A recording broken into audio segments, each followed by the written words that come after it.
Hey everyone, Nine here with another playthrough of the campaign missions. A curse has befallen the land, driving the populace to consume each other in pursuit of unconstrained power. The hunger. All units have devour. Moving or deploying a unit atop another will devour it, condemning it and consuming its attack and health. AI opponents have plus 20 tower health and plus 10 tower armor.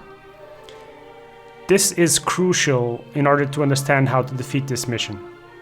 Because you are at a very large inherent disadvantage because of the tower health and tower armor, you will not be able to go for an aggressive, quick attack plan. So you're gonna have to be playing for the mid and late game, so you're gonna have to plan accordingly. In general, I would try to avoid black heroes, because a lot of the damage abilities, damage cards and so on won't really scale properly over time. So you're gonna be wanting to have some stall heroes, and you see me picking the Chen here.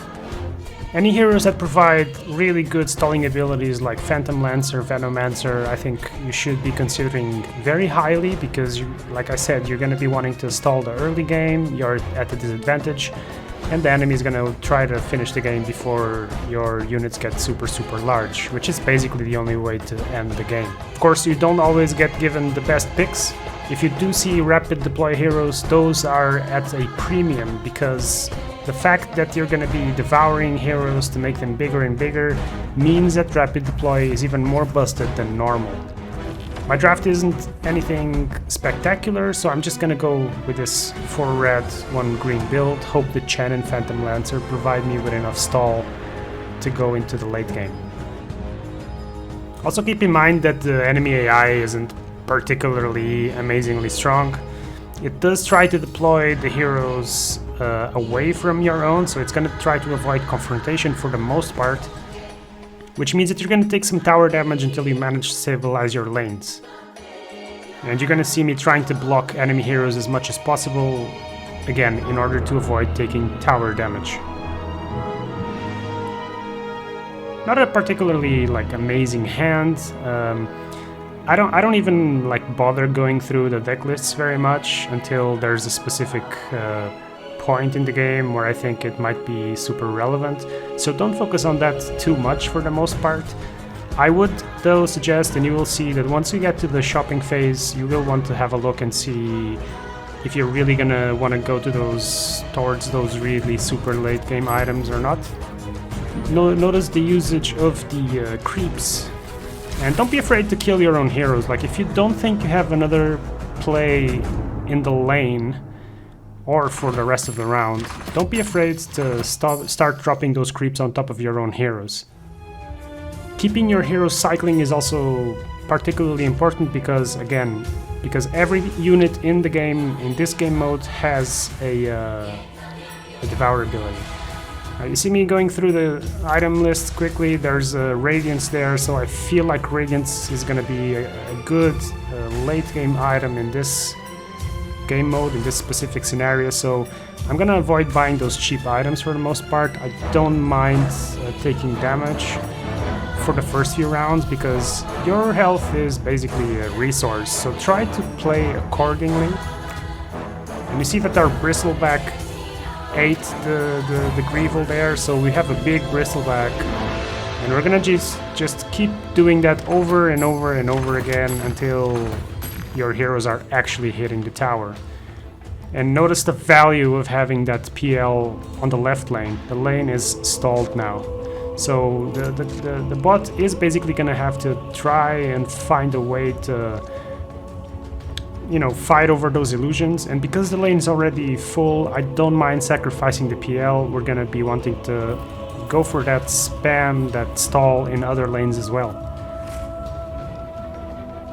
Viscous Nasal Goo isn't a particularly brilliant card, but I'm gonna want to keep that duel for the later stage when my heroes are super huge and I may want to dodge losing a lane or something like that. Chen's ability is particularly good in the game right now, but in this specific game mode it gets even better. We steal the enemy creep, we buff it, and we kill our own hero. Unfortunately, he does have the ice shards there, so he's gonna still be able to hit the tower, but not too worried about it.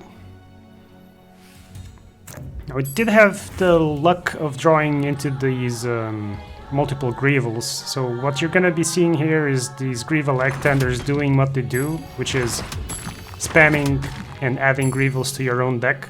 So we're gonna be getting a lot of Greevils throughout the game, and that's actually great. Like, the Greevil cards aren't amazing in themselves, but because of the Devour ability, again, you're gonna be able to just keep enlarging and enlarging your units and your heroes, and you're gonna be able to redeploy them at a profit every time you do so.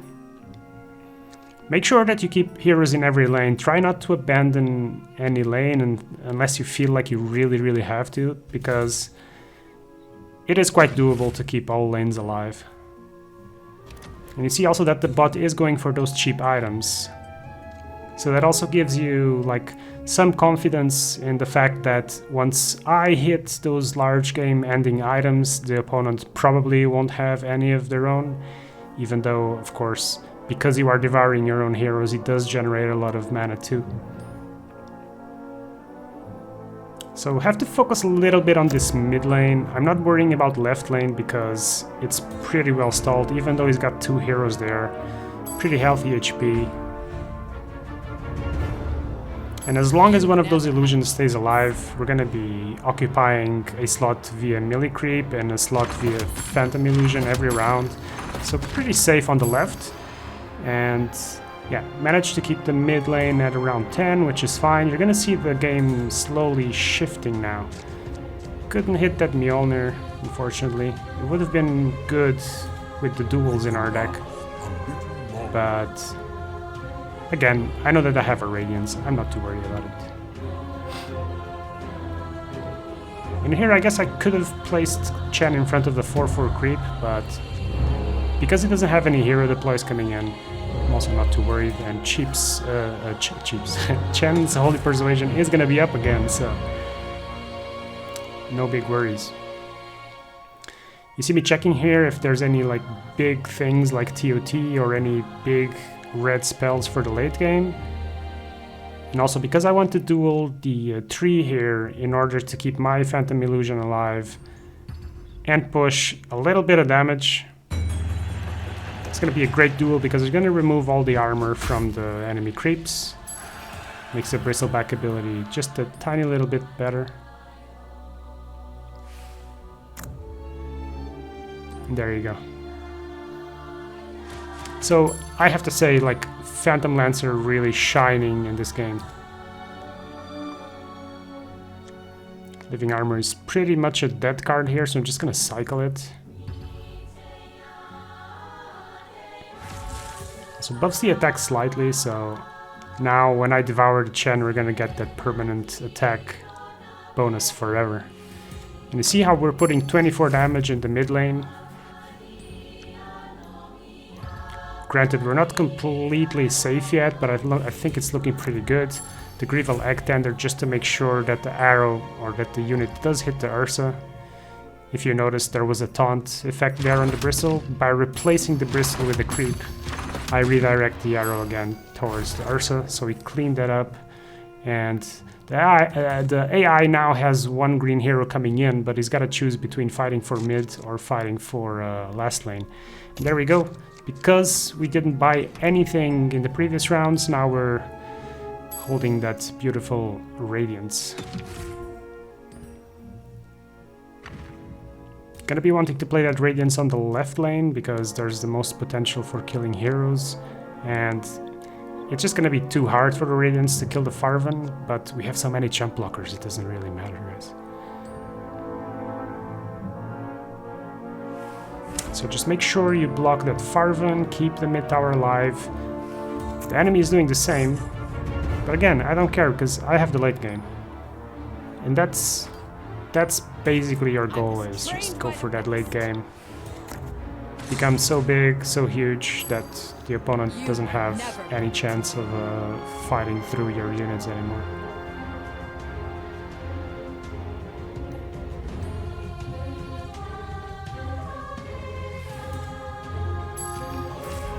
And because because of this Grievous Lectender cycling effect where my whole hand is just Grievous, this is great in the late game when you have a Radiance because it means you can play cards forever. And you can just make sure that you trigger the Radiance as many times as you want. So kind of a nice synergy going there. I maybe should not have killed the troll here immediately, but at the end of the day it doesn't make a huge difference. And I don't really need to play these, or I don't get a huge bonus by playing these Grievous Lectenders right now, but because I want to kill those two enemy heroes, and I know that he's completely out of mana, I'm just gonna randomly play a couple of units to get those couple of kills.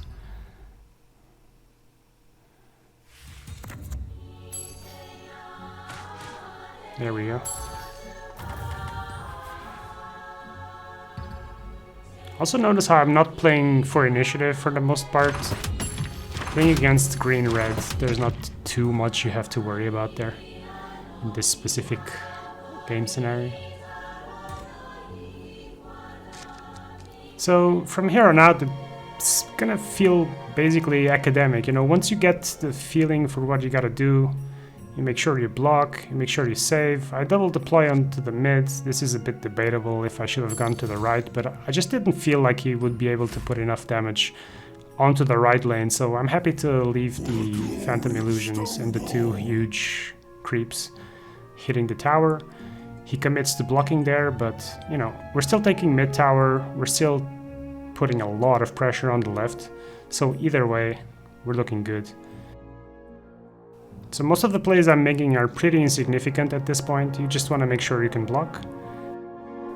And that's pretty much the gist of it. Like, regardless which Hunger mission you're going to be playing or you're going to be stuck in, this is what you want to be doing, is making your heroes and units super huge. Don't be afraid to devour your own heroes. Don't be afraid to cycle your own heroes. In fact, make sure that you are cycling your heroes. That's going to help you to be able to reposition them and make sure that you save your towers as much as possible.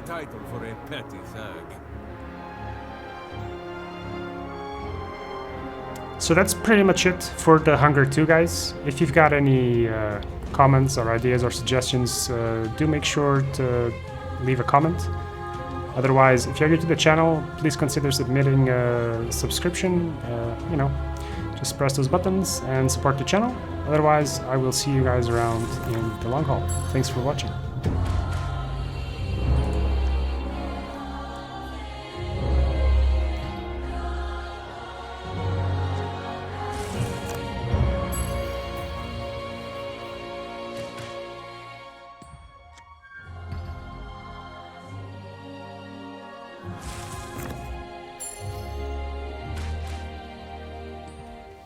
You should have yielded.